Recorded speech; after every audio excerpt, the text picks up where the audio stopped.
and welcome to Capitol Review. I'm Mark Hall. President Trump addressing the nation Thursday night, alleging vulnerabilities in the U.S. election security.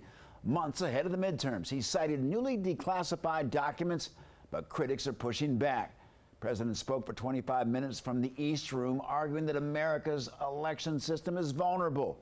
He said China compromised voter data during the 2020 election cycle, also claimed that American voting machines are not secure, and around 278,000 non-citizens are registered to vote. Democrats argue that much of what the president discussed isn't new. Our purpose in disclosing this information is not to weaken confidence in election, but to earn that confidence by confronting vulnerabilities. The president continued his push for the Save America Act, which requires proof of citizenship when registering to vote and a photo ID at the polls. It hasn't met the Senate's 60-vote threshold to pass. And joining us now is Dr. Todd Belt, a political science professor at George Washington University. Professor, welcome back to Capitol Review. Great to be with you, Mark. Thanks for having me on again. We're always glad to have you. Your reaction to President Trump's Thursday night speech when he was talking about voter interference and he mentioned China. Right. It's very interesting. This is what we tend to call going public. This is the president trying to use the office to put pressure on members of Congress by talking directly to their constituents. That's exactly what he did at the end, is he asked people to call their representatives to support the Save America Act.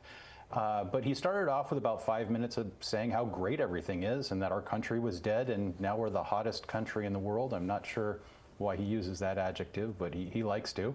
And then he tilted into his message on China being involved in the rigging of the 2020 election, which is interesting because in 2016 he won. He doesn't think there was rigging there. In 2024 he won. Again, no rigging, but only when he loses there has to be some rigging, which is just a level of immaturity which is really unfounded for the president, that he just can't admit defeat.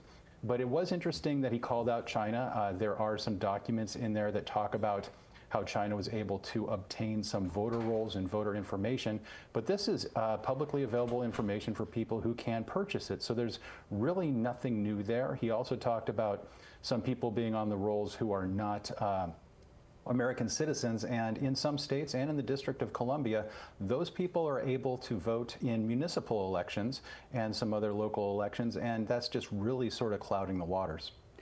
Dr. Belt, there's audio recording of President Trump several years ago asking a Georgia official to find him close to 12,000 votes.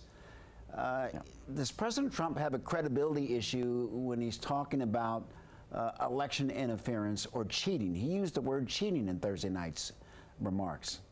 Yeah, he did. He does have a real credibility issue with everybody else who has looked into these, including his own administration officials who said the 2020 election was the most secure ever.